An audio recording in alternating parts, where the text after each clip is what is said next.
Are the Jets about to improve the roster? Is a move imminent? Are we going to have a better chance to make the playoffs really soon? Let's talk about it. We are live. We got Harry W. We got Richie from Jets Media, Matt O'Leary, Iowa Jets fan, we're in the house. We got Dom C in the house. We got Steve, live, CEO of the Jet Lounge. So I knew I'd get rich on my channel.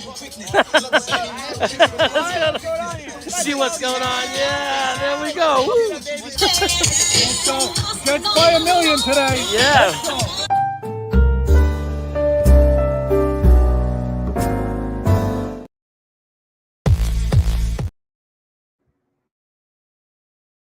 Here we are. And that's the big question, really, right? Trades. Trade deadline coming. Jets have needs. Do we have needs? Well, AVT going down. We were screaming for more offensive line help before he went down. And now he's down. Obviously, there's a lot of people that are screaming for another quarterback. I'm going to talk about this from a perspective of two ways. There's two different things, and people sometimes forget this when I'm rambling on, and that there's two different perspectives that I talk from, and that is what I think they should do and what I think they will do. I think they should do versus what I think they will do. Okay, so let's start with the should. Should the Jets trade Mecole Hardman, Carl Lawson? Should they do it? Should. What's my opinion? What's your opinion? Should they do it? Before we get started, hello, Leah. I see my niece is in the chat, and there's also Todd. What's going up? Howdy to you. And, of course, my moderator, Grandizer, is there. Good to see you, buddy, and to everybody else who's watching. I do think that if the offer is right, and I'm not saying we need to ask for a whole kit and caboodle, but I am totally fine trading Mecole Hardman, and I'm totally fine trading Carl Lawson. But here's the negatives. We'll start with Carl Lawson.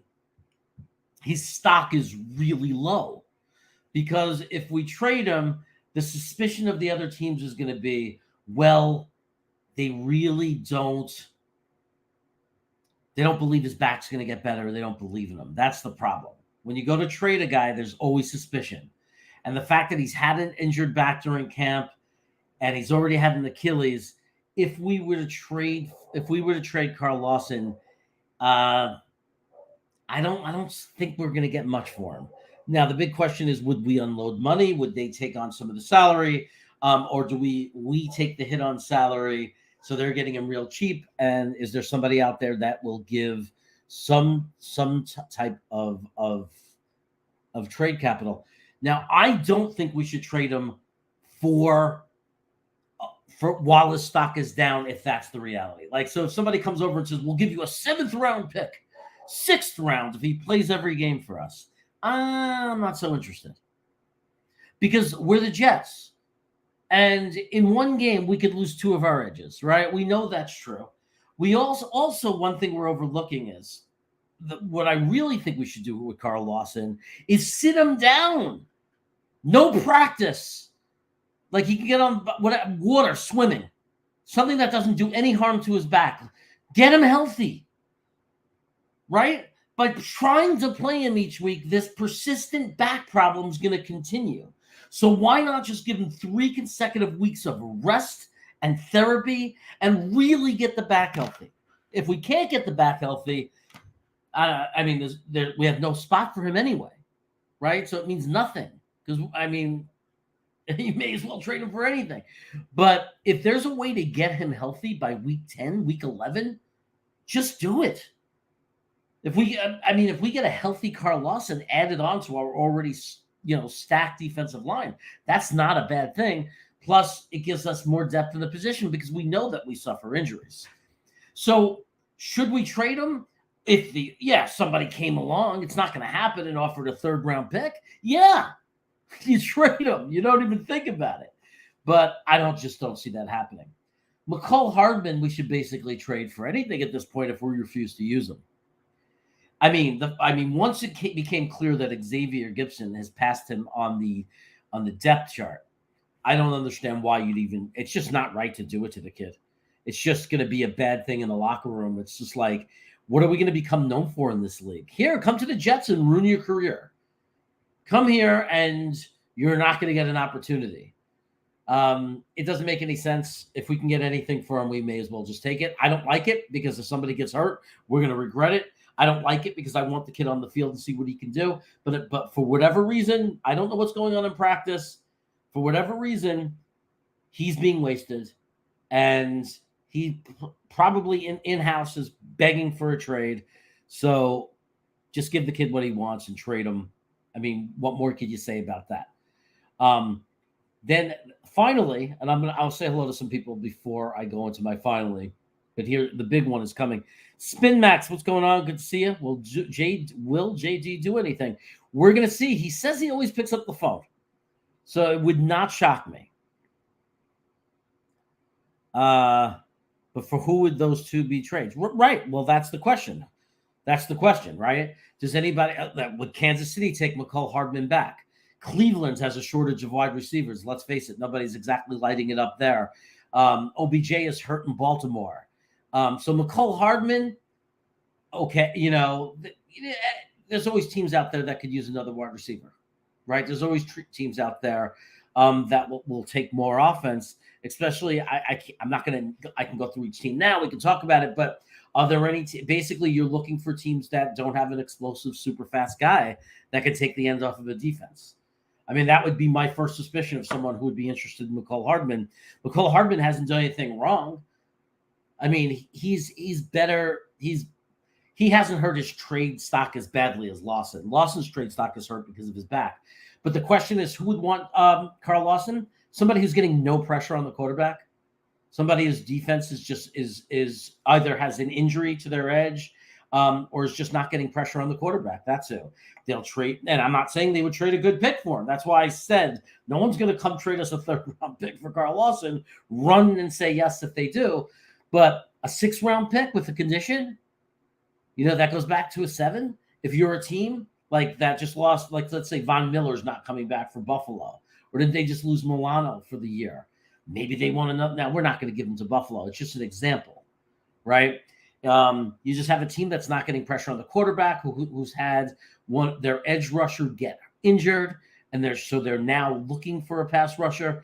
Carl Lawson, if he can get his back right, is still good. It's just that he's just not critical on our team because, contrary to what people think, Will McDonald is playing very well.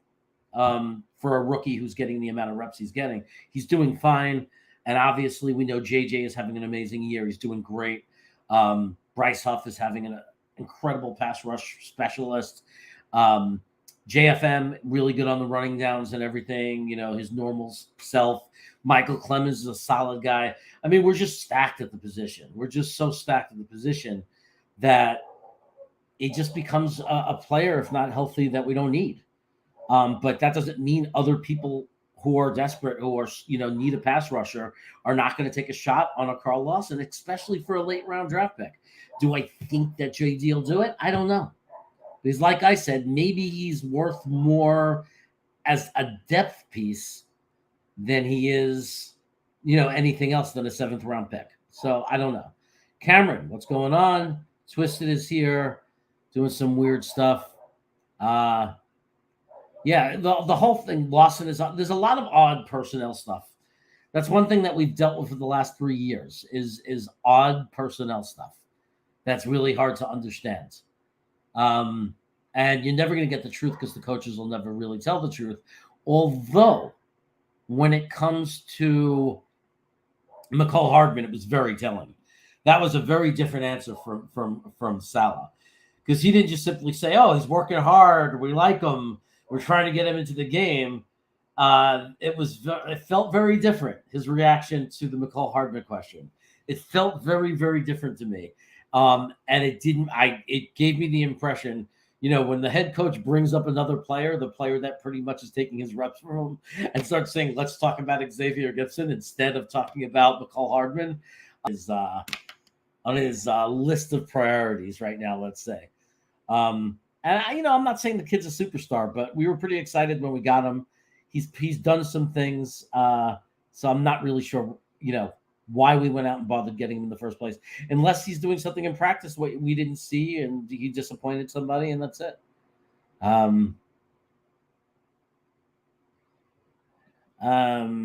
Here's a good point, because the Cardinals were the first team, right? Now that was trading everybody away. Now there's a slew of Broncos up for grabs. Do the Jets look there for any trades? I don't know. Maybe it'd be hard to work with them at this point, right? I think even though they want to play it down to the media, there's animosity. Is there, maybe the Hackett relationship with Denver with some of the people in the front office is good.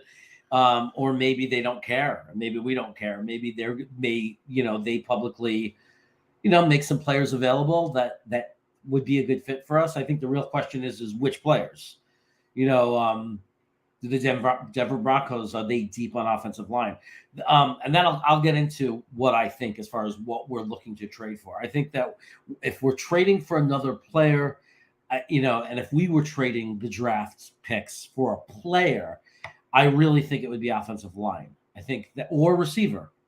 McCall Hardman and a draft pick for a receiver that's not working out somewhere else, but has talent that we think would be a better fit here. I could see something. I think all of that is realistic, and I could live with any of it if they decide it's what's better for the team. The one thing I haven't talked about is the quarterback situation, where people talk about, trading for Kirk Cousins and things like that. I just want to say, regardless of what my opinion is, it's not happening. Unless Minnesota came and made a ridiculous offer that it would make no sense, it's not happening. Anything can happen. Let's take the scenario. Minnesota calls up Joe Douglas on the phone and says, I want this kid out of here. I don't like Cousins anymore. The fans don't like him. I don't want him. We see you have a problem there. Yet you lost Aaron Rodgers for the year. Kirk Cousins got 1 year left. Take him off our hands for the rest of the year. Just give us a 6th-round pick. I'm not saying that's going to happen. It's not going to happen. I'm saying, obviously, in that scenario, though, if the world turned upside down and the moon was made of cheese, you say yes to that. You just can't say no to that, right? You have to say yes to that. But the reality is, you got to look at past trades, and you got to look at how many quarterbacks, as much as people say, well, Cousins can't win the big game. Cousins, you can't rely on him, this, that. Look at his numbers and look at his play. How many quarterbacks in the NFL play like that? There's not a lot of quarterbacks out there. Nobody trades that position cheap. You pay a premium. So, and I don't think they're going to trade any real resources into Kirk Cousins. I don't think you're going to see a lot of future resource or any future compromise on the future of this team for when Aaron Rodgers gets back next year. I don't think you're going to see anything that's dramatic for this year. It would have to be a kind of deal that helps us in the future too, not just for this year. They already put their chips in the middle. They're not going to now reach into their pockets or start hawking their car or guitar and start using that money to get more players for this year. I don't think that's going to happen. So the reality is that we might trade 4 picks and be a slight seller because it seems like we have a surplus in certain positions and we're missing a 2nd-round pick for next year. So there might be an effort to try to fill in, some extra picks. It might not be a 2nd, but maybe we get another 3rd, maybe we get a 4th, but just to get in more picks, right? To build up next year's draft a little bit. And then I could see us paying a minimal price, like of course players, like we're willing to trade Hardman because that doesn't impact our future really. Trade Lawson because he's an unrestricted free agent doesn't impact our future. So those are believable trades, but just the Kirk Cousins thing is not believable to me. I don't see a scenario. So beyond what I think, should we try to trade for Kirk Cousins? I don't like doing that for things that don't matter. I don't like having that discussion and debates that are so hypothetical and not even realistic. It doesn't make any sense. It's like me sitting here arguing what it's like me and my wife hang out, fight over what we'll do with $100 million if we win Lotto and fighting over it. It doesn't make any sense because it's such a hypothetical.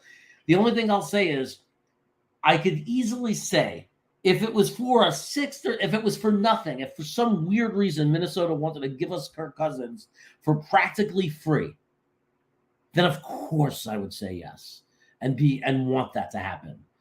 But the reality is I know that's not going to happen. And I don't know. I don't think we can afford to trade our third round, certainly not our first round pick. I don't even think we can afford to part with our third round pick. We are running out of the financial resources, and we need our first and third pick to address our offensive line. We just absolutely do. We don't know that Becton's going to be back next year. We don't know that Dwayne Brown is definitely gone. Becton might not be back. I'd like to move AVT back to tackle if we can. I mean, back to guard, because it seems like every time he plays tackle, he gets season-ending injuries. Although that might not be what they do, but we're going to have a huge issue at offensive tackle. So I don't see it being realistic to trade our first round pick because, okay, let's get Kirk Cousins and put everything into this year, and then next year tell Aaron Rodgers, sorry, we don't have an offensive line for you. I just don't see it.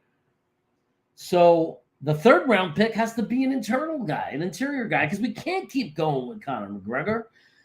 We either have to get another a guard that's ready to start and move Tippmann back to center, or we just take the best center and keep Tippmann at guard, which I'm all for.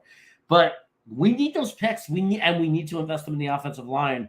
And I wasn't angry this year. Everybody, when we took an edge, when we took Will McDonald, I get it. They're thinking for the future. The future of the Jets defense long term, year after year, is going to be JJ and McDonald. I get it. But I am so baffled and confused and will be blown away, angry, if we go into, I don't want to focus too much on next year's draft, but if we don't go offensive line with both our first and third pick next year, it's going to be very, very, very confusing because it's the thing that keeps haunting us year after year after year. And we don't need 5 good offensive linemen. We need 7 or 8.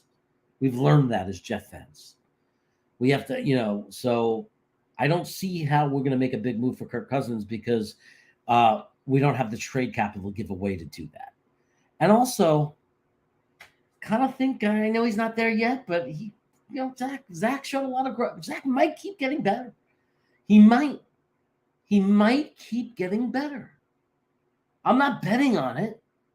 I'm not saying he will, but he might. He really might. He's so close. He's making throws that are insane. He's making incredible throws, really, really, really high-level NFL throws. He just has to be more consistent, and he has taken some steps forward. I'm not excited about it. I don't think we're winning a Super Bowl with Zach Wilson. I think that we might have a chance to make the playoffs if he can keep up the level of play that he had, against Kansas City even last week, but maybe a couple of little better things like not missing wide open receivers. I just think that, I see people saying we need Kirk Cousins, but I think that's only if you're saying we need to win the Super Bowl this year. And yes, I want to win the Super Bowl this year, but I don't think you could put any more chips in the middle and sacrifice next year. What would you rather have? What would you rather have those resources for Aaron Rodgers or for Kirk Cousins now? Would you want to put everything in Kirk Cousins and then kill our future and have nothing left for when Rodgers comes back? Or do you want to try to do the best we can do with what we have, hopefully make the playoffs, get some playoff experience, and then come back next year with those draft picks, right? We get those draft picks with as much resources as possible to put behind Aaron Rodgers. Because honestly, I think that even with Kirk Cousins, I don't think we get past Miami this year. I don't think we're better than Kansas City this year. I don't. And I think we could lose to any of the other top, like even Jacksonville. Like I don't see it because Kirk Cousins would have to adjust. It's like it's not going to all happen in a half a season. So I just don't see it being worth it. I think we have to live with the injury, and we have to focus and hope that Rodgers gets healthy and comes back next year, and we got to keep that first and third round pick. And there's no way we can do that and get Kirk Cousins. And unless we really truly believe that Kirk Cousins would win us a Super Bowl this year and are willing to throw out the future, I don't see any other way around it. I just don't. But again, it's irrelevant because the reality is, do you think Joe Douglas thinks he needs Kirk Cousins? Do you think the Jets organization is going to go out and give the capital it's going to take to get Kirk Cousins? And the answer is, I don't think there's a shot in hell. I honestly don't. I don't think there's any possibility that Joe Douglas is going out and trading a lot for Kirk Cousins. Now, you could hate him for that. You could disagree with me, and you could say that you could hate JD for it. You could say he's absolutely wrong. I'm not going to take that away from you. You're allowed to believe it. You're allowed to want Kirk Cousins. It's your opinion. I understand that Kirk Cousins is a very good quarterback. I like Kirk Cousins. I think he's extremely talented. There's no question about it. I'm not saying that I animately am against you. I would love to see him in a Jets uniform if we, by some miracle, got him at the right price without compromising those picks. I'm just saying the reality is we're not going to get him for anything less than those picks, and Joe Douglas is not going to do it. So it's irrelevant for us to fight over it because it's not going to happen. Realistically, McCall Hardman might get traded. I don't know. I think it's more likely than not that Carl Lawson will not get traded because I think they love Carl Lawson. But will it shock me? No, it wouldn't shock me. If somebody called us and made an offer for Carl Lawson that we liked, and I don't know what that is exactly, but Jesse pointed it out before, who is it going to be? Right? Who's it going to be that needs an edge that badly that's going to go for a guy that has a bad back and hasn't performed well? He came back and they had to stop using him because he wasn't performing well, right? So that's really bad. When a guy comes back and then he's benched again, not good. No bueno. His stock is very, very low right now. So, and some of you are saying that you're not even interested in Kirk Cousins at all. I don't know why you'd say for nothing, though.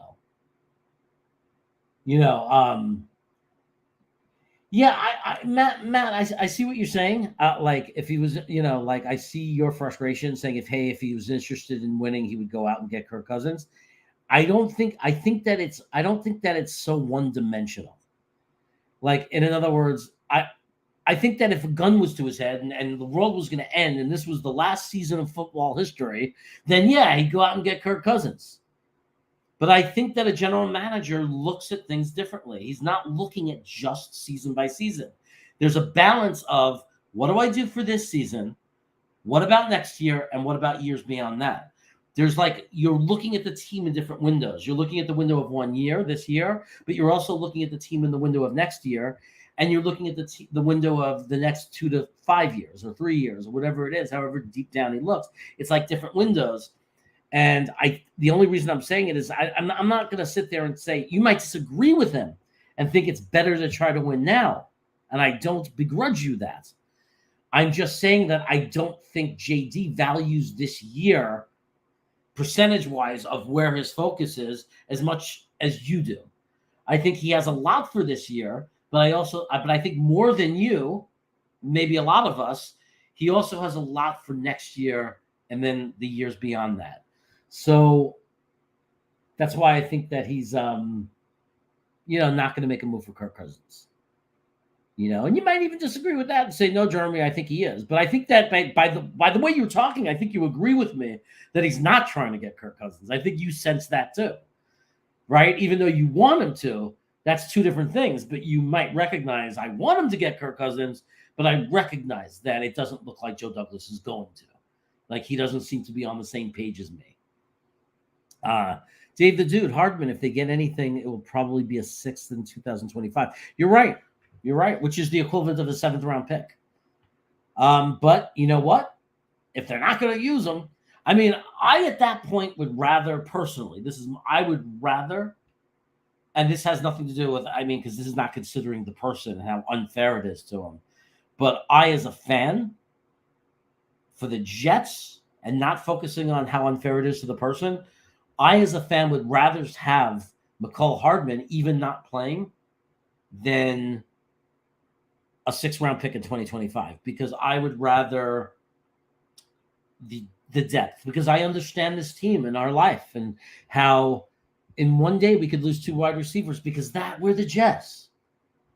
We're the Jets, right? And if we lose a wide receiver or 2, then we need McCall Hardman, and the situation changes. So I don't know if I'm willing to gamble that. So Jason doesn't seem to want Cousins at all. So and that's fine. That's his opinion too. And then Matthew Smith comes and said, I'm more interested in Ryan Tannehill. Bad enough where he would be cheap and expensive enough where we could get him for a 5th. That's interesting. Again, don't think it's going to happen because I don't think Tennessee's going to do it. I think that Tennessee's young kid, Malik Willis or whatever, is a complete bust. And I think they know he's a complete bust, or they at least know he's not ready. And I think Tennessee is playing well enough. I don't think they're out of it yet. They're not like they're like 2-3, right? Or 2-2 or whatever they are. I don't think, like the same thing with the Raiders when people were talking about, oh, they'll stink and they'll trade Devontae. Well, guess what? The Raiders don't exactly I don't think the Raiders think their season's over. So I think a lot of these, maybe if Tennessee hasn't won a game yet, they'd say, let's just go with the kid. But I don't know if Tennessee's going to do that. I know that they got some young guys, right? Will Levis or Levi's or whatever his name is. But is he ready? Is he ready? So I don't know. I mean, look, I'm not saying it's horrible. If I opened up the newspaper, if I opened up the internet tomorrow, if I opened up my Twitter right now and it said Jets trade 5th-round pick for Ryan Tannehill, I'd be happy. I would think, all right, now we're talking. Let's see what happens. But to be honest with you, I don't know if they would rush to bench Zach Wilson. I think they want to see right now what he could do. He just had the 2 best games of his career. He wasn't great last week. I'm not saying that. It's a low bar, but for him, it was pretty good. The Kansas City game was really good. I mean, if he comes out against Philly and plays the way he played against Kansas City, if he's just throwing it without thinking and throwing those kind of balls, and he does it again, and it's 2 out of the last 3 games that he plays at that level, no one's going to bench him for anyone. So let's be honest about that. But if we traded for Tannehill and brought him in here for a 5th-round pick, I would be all over that. Of course, it'd be crazy not to be happy with that. I mean, it'd be crazy. He's worth it just to be a backup to Zach if Zach plays well, right? I mean, just have a real quarterback.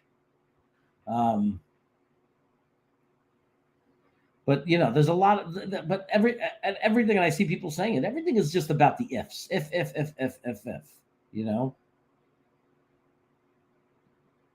So they tossed Mike White to the wind, so it wouldn't interfere with Zach if this happened. Don't say injury prone. Miami grabbed him, and Tua is bound to go down.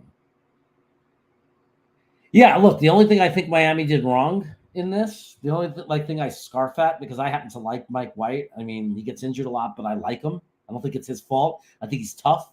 I think he played with broken ribs. So it's not that it's not his, it's not him. He's a warrior, but bad luck. I don't know.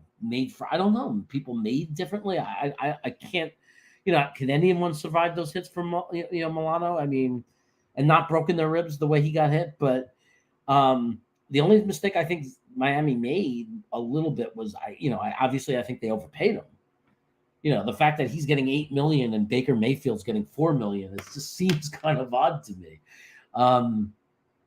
But look, right now, I don't think anyone can argue that Zach Wilson is not playing well for a backup quarterback. I think the question is he playing good enough for us to be a playoff team right now? And is he showing hope that he could actually develop into a real starter in the NFL?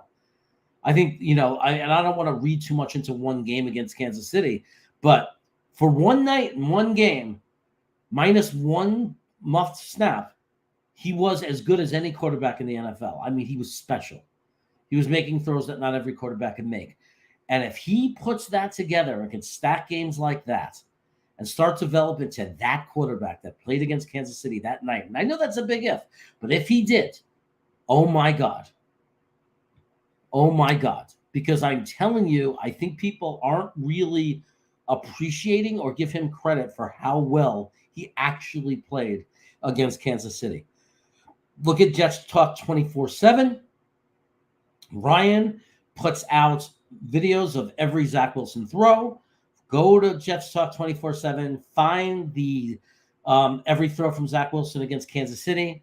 Watch that video. And I mean, in the heat of the moment, maybe you didn't notice, but it was pretty phenomenal. And I'm just saying, I'm not saying it will happen. I'm not being foolish. I'm not being sucked in. Don't worry. But I'm just simply saying, if he was capable of playing that way for one game against Kansas City, we know it's humanly possible. It doesn't mean it's going to happen, but it's possible that he could play like that, and that's who he is, especially because he's 24. I'm not saying it's likely. I'm not saying it's going to happen, but you can't say it's impossible. It can't happen. He's 24. The reality could be that Zach Wilson against Kansas City can be who he is at some point in his life right now. What he did differently is he just didn't think that game. He threw it faster. He didn't overthink. He threw it. If he would have done that in that end zone play, even the one where he misses Conklin wide open, if he would have thrown it sooner to Garrett Wilson, it's a touchdown probably. It was an okay read to throw to Garrett Wilson. He was just too late. He thought about it too much. He needed to have thrown the ball 2 yards sooner. He needed to have thrown the ball before Garrett Wilson got ahead of the receiver and before the safety came in and committed and would have been able to tackle him. If he throws it a little bit sooner, he's either at the 1 yard line or he busts into the end zone. Right? And now, of course, and he's getting better at being patient. It just doesn't happen overnight, every play. He went from never being patient, panicking, running out of the pocket. Now he's staying in the pocket longer, but he's not perfect. It doesn't transform in one game. Boom, you're a great quarterback. On that play, if he would have been patient a half more second and looked and didn't only look at Garrett Wilson, because when he missed that, if he would have looked up and saw that safety come in, and he was looking that direction, if instead of looking at Zach, or right at that moment with Garrett Wilson, when he didn't pull the trigger in that moment, if his focus would have been, if that safety does not move, I still have Garrett Wilson. If that safety moves, I'm just throwing it to where Conklin's going to be, which is what an NFL quarterback does. Conklin doesn't have to be there yet. People were saying, well, he wasn't open yet when Zach threw it. No. Once the safety stepped forward, you throw the ball to where Conklin's going to be. That's what NFL teams do, right? But it was one play. And nobody said that Zach Wilson in that one game against Kansas City was now a quarterback that wasn't going to make those mistakes. The question is he more often, is it going to progress that more often he starts doing the right thing? He starts making the right read. We know, it's not like he doesn't know. Trust me, if an idiot like me, and even not an idiot, but the great Dom C and Green Bean, if we know, if Dom C was able to point it out to us, if Tigo's able to point it out to me, if I see it on his video, and I'm able to learn it, there's no way that at this point in his career, Zach Wilson would not look at that play and know what I failed to do was read that the safety stepped in. I rushed the ball out. I was hyper-focused on Garrett Wilson. Whatever was going through his head in that moment, he knows that he was supposed to throw it into the end zone when he watches it back like we do. He's not stupid. Coordinators are not stupid. There's not a coach in that building that doesn't know he was supposed to throw that ball as soon as the safety stepped up. So he had a little, I'm not saying he had tons of time left in that pocket, but he had a little bit. He had the time to make that. He had the time to wait for the safety to have to commit. The safety had to make a decision in that moment. You have to be able to read that. But that's a 24-year-old quarterback who's just getting over a confidence issue. And he might never get it, and he might never be the guy that's going to read that safety. Or he might be the guy that eventually always reads that safety. So it's just hard for me to say, oh, for Tannehill, I want to give up on finding out if Zach Wilson could be that quarterback. Because long-term, after Rodgers is gone, it might, if he's going to be that quarterback, I want him on my team. Because the arm talent is there. There's a lot there. What we need to find out, what's left to find out about him, is can he be the guy who played Kansas City every day, pretty much, like almost every week, like, and be consistent with it? It would really suck to give up on him and he goes somewhere else and figures it out. Believe me, it'll be more painful than anything for all of us if that was to actually happen. I see Matt O'Leary in there. What's going on, Matt O'Leary? Shouldn't I be in school? Dude, don't you know me? I'm doing school work. I am now a student. I am no longer a school employee. So no, I shouldn't be in school. And I did half my work today. And yes, I will be doing a lot of work later. Got a paper I got to write. Grandizer comes in and says, the Panthers have stud Tyler Morton, right tackle. If it fits the Jets scheme, would he be the one the Jets should trade for? He is in year 2 and getting paid a good contract. The question is, why would the Panthers do it? Because like I said, we're not going to pay a steep price for anyone in this year. We're not. But the one thing, Grandizer, that you do bring up is if he's only in year 2 of a contract, how long would we have him, right? So that's appealing. But what would we have to give up? Because then we have to pay him money and we have to give up trade capital. It's like double paying. I hate that. I hate giving up tons of picks and draft capital and having to pay. That sucks. That kills teams. That's like an arm that's to me, that's an arm breaker. That's what breaks the arm of teams when they go in and make deals like that. Now, sometimes it works out. It worked for Miami. Tyreek Hill is worth whatever they gave. Whatever they gave, Tyreek Hill is worth the price because he's a game-changing player.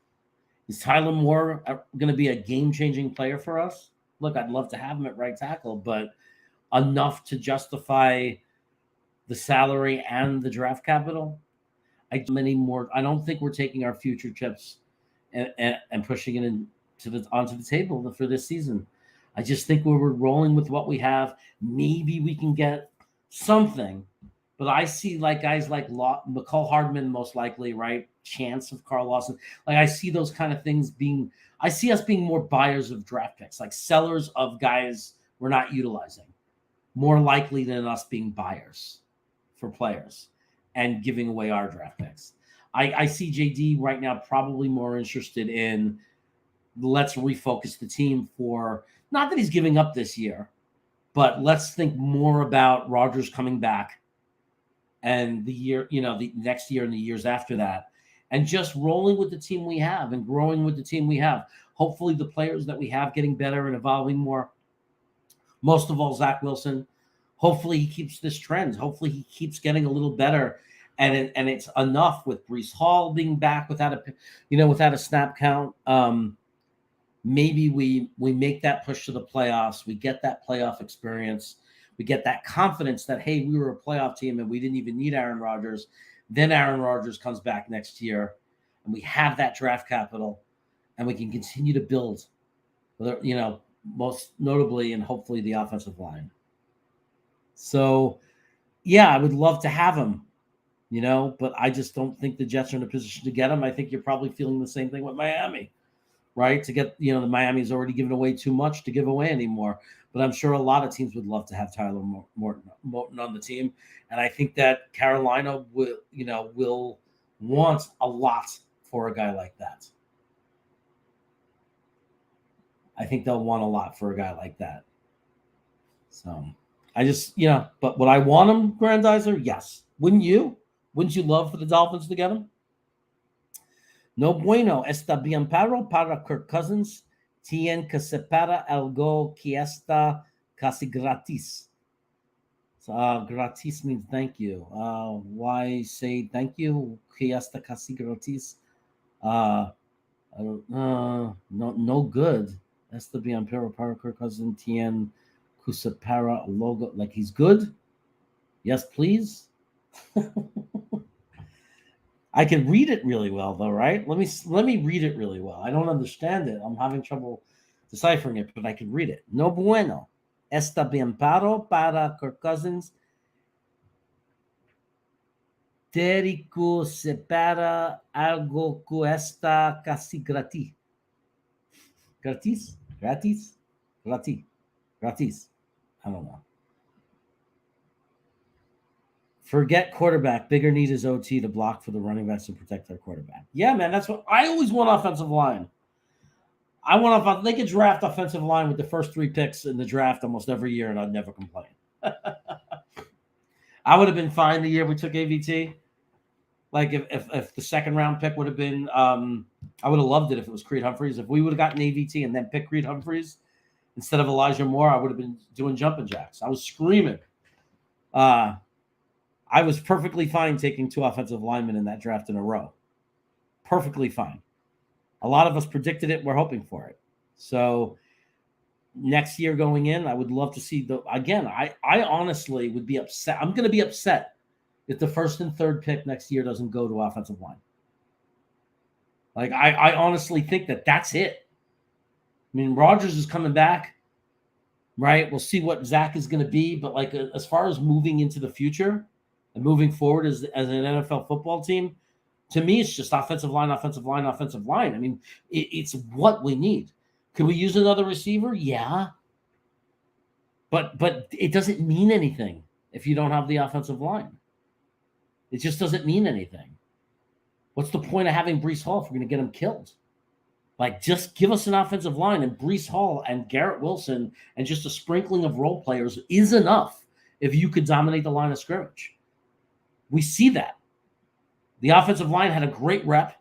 Joe Tippmann pushed his guy 4 yards off the freaking ball, 4 yards to the left. Lakin Tomlinson came out and had a great play and hit his guy and moved him 3 or 4 yards to the right. And it created this wide gap. And Breece Hall, if you give him a wide gap, as a defense, you're done because he's off to the races. So do I want to invest and make sure we have guys who can create holes like that for Breece Hall? Hell yeah. And do I want to be able to keep my quarterback on his feet and give him time in the pocket, whether it's Zach Wilson or Aaron Rodgers? Hell yes. More than anything else. To me, what's left on this team? If the offensive line plays immaculate football, like if our offensive line comes out and is just dominating the line of scrimmage and creating holes, we're going to win. With Zach Wilson, we're going to win, yes. Because the defense is done. The only reason people question the defense at all is because our offense can't score enough points. We focus on the defense and expect them to not give up any touchdowns or scores and get us the ball back every time right away.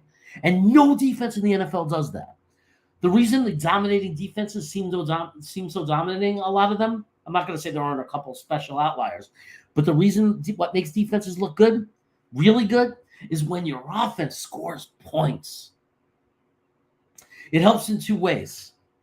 First of all, you win the game, so you're not complaining, right? So if you win a game 38 to 20, you're not screaming the defense sucks, even if they gave up a couple of touchdowns and field goals, because we won 38 to 20. You might be saying, hey, we could have played a little better on defense, but you're not mad.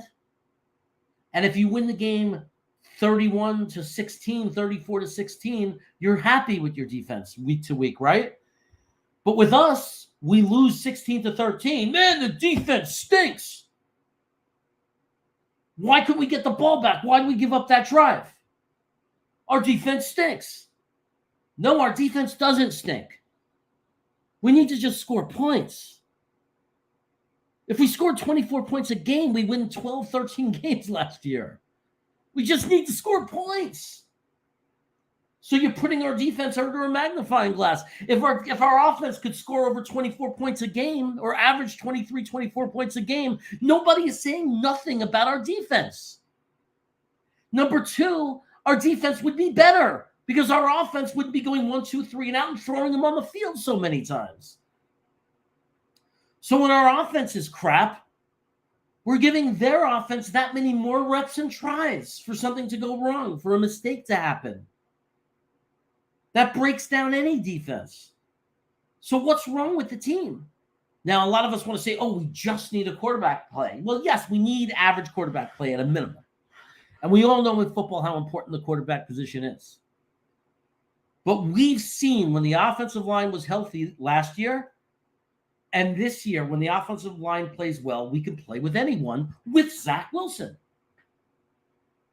With Zach Wilson, we can play with anyone. So to me, that means knowing that we're going to get Aaron Rodgers back next year, knowing that Zach Wilson might be getting a little bit better and he's playing at a more respectable level, there's no way that I'm thinking anything else on this team other than offensive line. It's so obvious. It's really just the most like blatant thing in the world that the way to build this team moving forward is depth, offensive line, getting more young players, getting more muscle, getting 7 guys that you trust out there. You have 5 starters and 2 guys that you don't mind if they need to come in. We win at the line. We win at the line of scrimmage. The offensive line wins at the line of scrimmage and wins in the trenches. There's no team we can't play and compete with. There is no team that we can't play. And we saw that with Kansas City. If it wasn't for the referees, we beat them. And why would that be? It would be because Zach played very well, and so did the offensive line. It can't be one or the other. If the offensive line would have played like crap, Zach Wilson would have not had a great game. He would not have. Because our defensive line played amazing, and Kansas City's offensive line didn't hold up well, and the greatest quarterback alive did crap against us. What do you think that was? Where do you think that started? That started by us winning in the trenches. Their offensive line lost in the trenches, and it neutralized a lot of what they like to do. It's the same thing for us. If our offensive line wins, we could do the things we want to do, and even Zach Wilson could look like a great quarterback. But more importantly, Breece Hall will be unstoppable. Forgetting about quarterback just for a second, think about that. If we could just get a consistent, solid, really good offensive line, Breece Hall is the number 1 running back in the NFL, hands down. Hands down. 1 out of every 8 carry. We got to do the math of how many carries it takes for Breece Hall to break one. It's got to be like at the ratio of a Barry Sanders. I've never seen a guy, or Adrian Peterson. I've never seen a running back other than those type of names break so many big runs. I've never seen it. It's like every game he has at least one. Every game. He'll break a 40, 50-yard run. It's not normal. And that's with us with all our offensive line issues. Can you imagine if we put an offensive line together? We have got to make it our focused among focused. I mean, I don't – look, I want to make the playoffs this year. I care. I'm rooting as hard as everybody else. But more than anything, I just want to build a wall. While we still have Breece Hall, while we still have Garrett Wilson, while we still have this, I want to build a wall so Breece Hall can absolutely dominate the NFL. Remember how good it made Tennessee? But then they would lose in the playoffs, in the clutch. I don't know why, but I think we have a better defense. And I think if we get Aaron Rodgers back next year and he's anything like he could be, very, very dangerous. Very dangerous team. Looks like the Eagles are resting all their starters now the Jets have a chance. I'll take it. I mean, we lost AVT, we lost Aaron Rodgers. I'm not having a pity party for anyone. If they have injuries and they want to rest their guys to get healthy, by all means, thank you very much.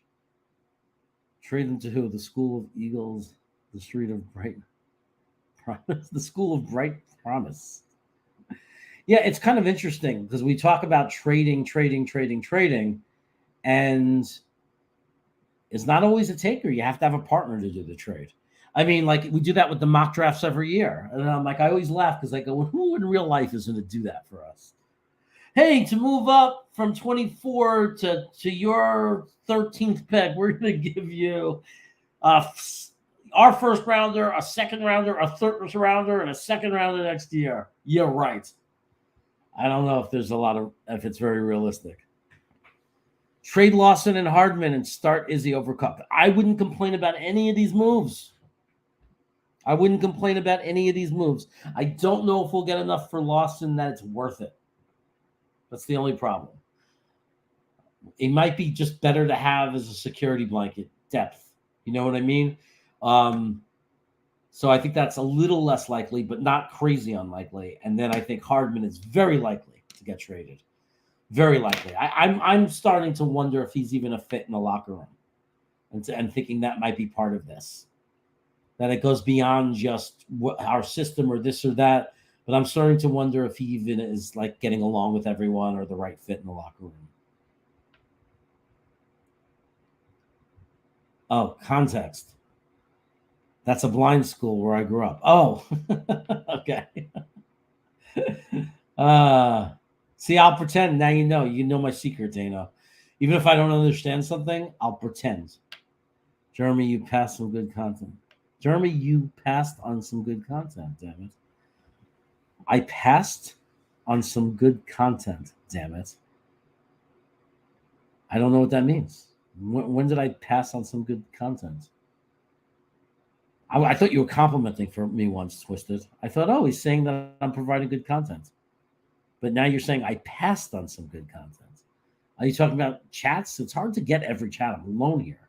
I don't have Nick to pick things and highlight them. That's good content. Build the wall. It's like, it's like the opposite of Pink Floyd. They're always singing to tear down the wall. I'm saying that we should build the wall. He goes, in the chat, you bald-headed fool, look above. I am, I'm looking. I saw trade them to who, so we're talking about who we could trade to him.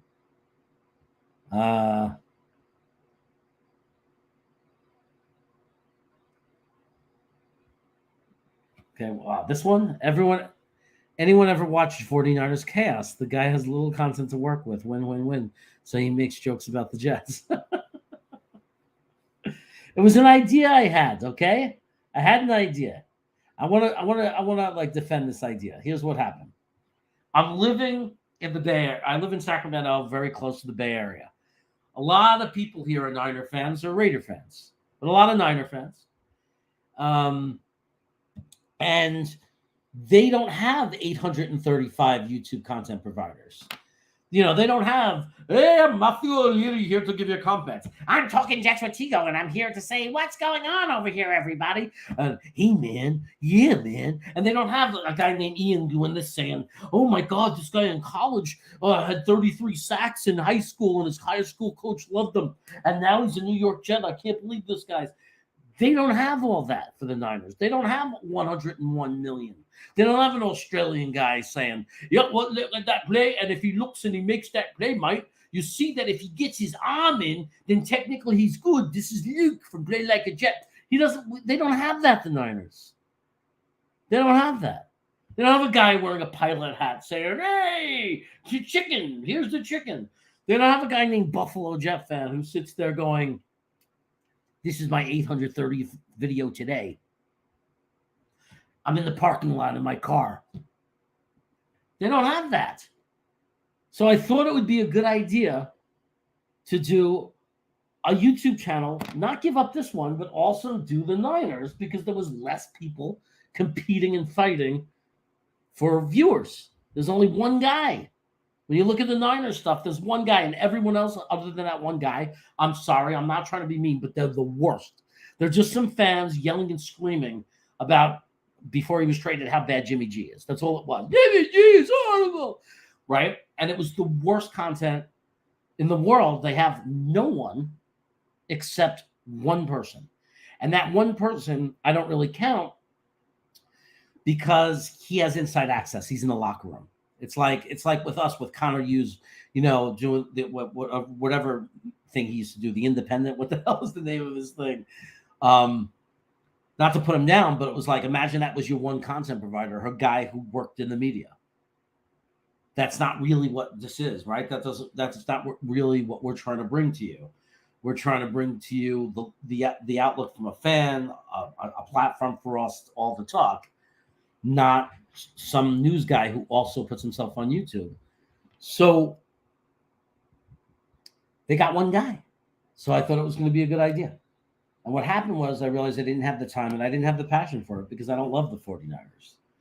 And to take the time to make these videos and do all these things, you kind of have to love the team. You kind of have to, believe it or not. By the way, I didn't get to do it. I just want to do it since I didn't get to imitate him yet. I'm going to imitate Baby Boy Green, or whatever his name is. Well, check this out. Well, hey, Scully, explosion, corrosion, emotion, trady, weighty, paity. Wow, who's going to get traded? Is it going to be McCall Hardman? He's had a Hardman time getting onto the field. That's a horrible imitation, but I don't care. That's right. Why do all my accents sound the same? They don't also. My green bean is different than my green bean is different, right? Hey man, look everybody, it's green bean, and I'm tired, man. I'm tired, but I'll tell you, the tight end position just fills me up with joy and energy, O'Leary. Yeah, man. So I'm over here out in the shack, and I hear crickets. And I think to myself, I got to go to bed, man. I rode the whole country riding roller coasters, man. I'm tired. See, that doesn't sound like my Tego. I don't do Tego well. Who's in the town? Let's see if I could do Nick. Now, if I need a baseball cap, if I had a baseball cap, I could do Nick. Like imagine me with a baseball cap now. This is Nick Shine. Please subscribe to my channel. You're watching, and it would really help a lot if you subscribe to my channel. I'll highlight everything you write if you just subscribe to my channel. It's Pride New York Jets fan. That's Pride New York Jets fan. Chaos, if you could put the link. I'd really appreciate it if you could subscribe to my channel. We do shows. Sometimes Chaos is on. I do videos working on some things. I could also be found here every Wednesday night. I'm Nick Shine, and it's Proud New York Jets fan. See, I can't do his voice, but I can at least say what he says and give him some context. Anyway, that means I'm near the end, guys, when I start doing imitations. I sound like Penguin from Batman, not when I'm doing Green Bean. Hey, man, that's not Penguin. Penguin is like this. I could do Kermit the Frog. Ebert or Ernie. Ebert. I am Grover. This is near. And this is far. Near. Far. This is near. And this is far. Over. Under. Around.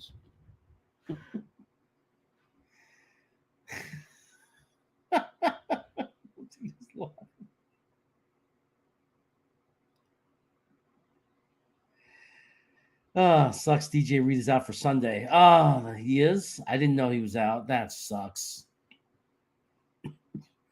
That really sucks.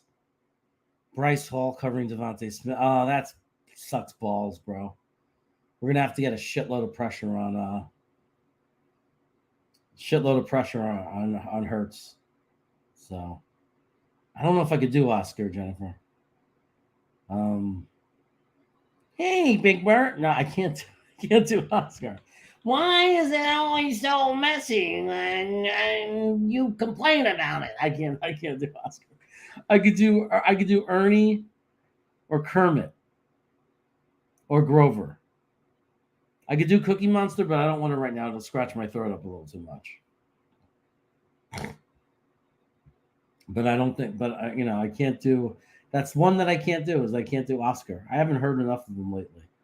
I could do Kermit the Frog here. Well, everybody, why are there so many Jets getting hurt? And why do they keep getting injured? The count? 1, 2, 3.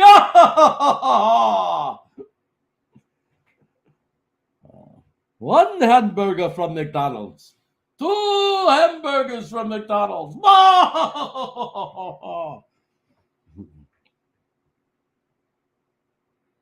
That sucks, man. I didn't know that Reed was definitely out. That's bad news, man. You guys are giving me the news. I thought he was coming back. Wasn't it like concussion? He's going to miss another game? That means he had a real concussion. Like none of this lightheaded and he's fine, but we have to go through NFL protocols. That means he really got freaking messed up. That means he's like seeing double. He's still dizzy and nauseous. That's not good. That's really not good. You don't need the crazy pills, man. You just need to have had my parents and lived my life.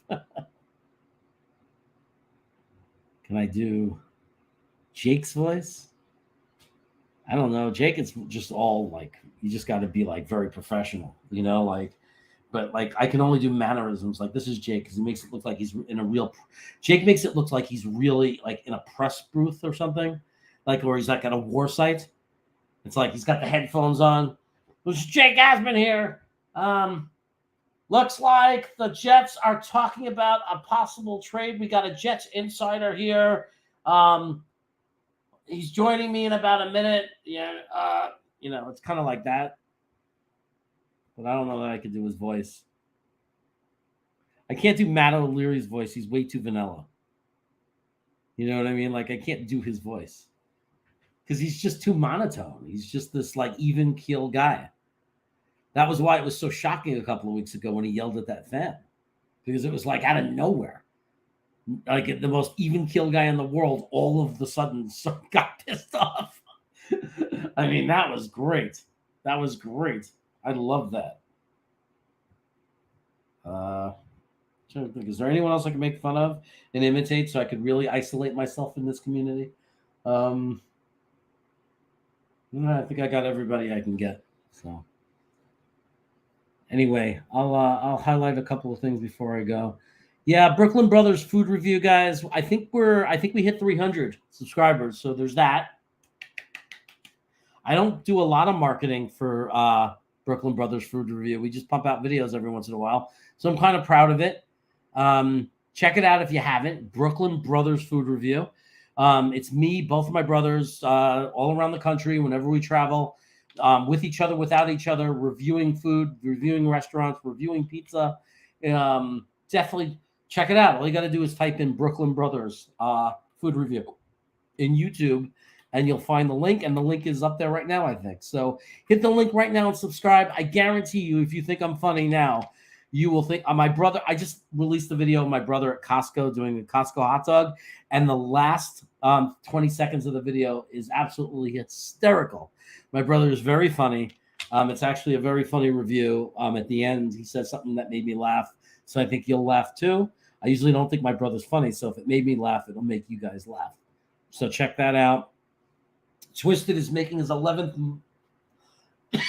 He's been a member for 11 months. And he's given a comment. Chaos needs to do day shows more often. Busting that bowl after work gets you too laid back. We need to see some energy at night instead of eating everything in sight. I'm really not hitting any bowls that much. I'm a student now. I'm just tired. But I appreciate the chat, and I appreciate you being a member for 11 months. 11 months of being a member of the Jets Chaos channel. Who would have thunk I would have found someone to do that? Who would have thunk it? Michael Torres, Bryce Hall's to stop up big time this Sunday. Step up. Yeah. Look, I liked him 2 years ago. I thought he did well for a guy playing in his first year of real play. So, I'm not a Bryce Hall hater, but I am a Reed lover. So it's not that I think that Hall is bad. It's just that I think we're going to miss the skill and talents of Reed. Enjoy the weekend, folks. Let's go Jets. Yes, I will be back with Green Bean, not on Jets Talk. Not on Jets Talk. On Green Bean's Jet Fan, Green Bean Jet Fan on YouTube. We will be back reacting to the game. Make sure you are there with us. And yes, as Dave the Dude says, enjoy the weekend. Thank you, Grandizer, for moderating today. Thank you, Jets 830, for being here. Dano here, Michael Torres. People I didn't say hello to originally, but of course, members like Twisted. Thank you. Johnny Jimenez, thank you for being here. You've been a great supporter of the channel. Mo Dean, thanks for being here. Jennifer, thanks for being here. Appreciate you as well. Appreciate everybody that watches this later. Everyone that's Fierce Grim, everybody, all of you that are in the chat. Thanks for making this fun. I'll try to do, Super Leroy too. I'll try to make this happen whenever I can. Needed a break, had the opportunity to do it, so I was glad to do it, and I'm glad you guys were able to join me. Thanks, everybody. Have a good one. Let's go, Jets. You never know. We could win this game. Just believe. You just got to believe. We are live. We got Harry W. We got Richie from Jets Media, Matt O'Leary, Iowa Jets fan, we're in the house. We got Dom C in the house. We got Steve, live, CEO of the Jet Lounge. So I knew I'd get rich on my channel. See what's going on. Yeah, there we go. Woo. Jets by 1 million today. Yeah.